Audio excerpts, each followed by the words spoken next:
around the NBA. He's been an assistant since 2012. There are reports that he has a strong offensive and defensive background, and player development is certainly going to be key for this team as they try to reshape things. I think this kind of signals that, you're hearing a lot of reports about Kevin Durant being traded. I think that's probably imminent here around the draft. We discussed it on the Extra Point podcast this week with our friend Kellen Olson, and it's definitely a new era. This will be a fourth coach in 4 years for the Phoenix Suns, and Jordan Ott has got a pretty tall task here, kind of reshaping the Suns with Brian Gregory tasked at that. And the other big storyline here is the Michigan State tie. That doesn't make a lot of Suns fans very happy because people feel like Matt Ishbia went to Michigan State. He's hiring all guys with Michigan State ties.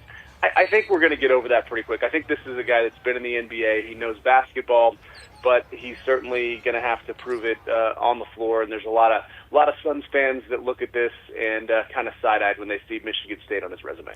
Okay, I see where you're going with that part of it.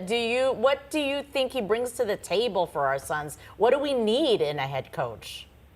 Well, I think you're going to have to. It's going to be all about player development and establishing the identity that Brian Gregory and Matt Ishbia want to establish with the Phoenix Suns. I mean, they both spoke at their news conferences, Ishbia at the end of the season and Gregory when he was hired, about just watching the team last year, and you just couldn't feel anything. There was nothing that inspired anybody about the way they played basketball.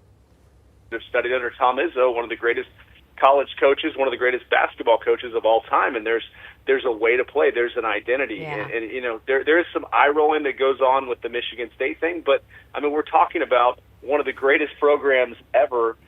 Well, we can't wait, don't Mark. have a problem with it. Yeah. We right. can't wait, and I know you're going to dig into this even more to learn more information. Thanks for joining us this morning, Mark, and thanks for joining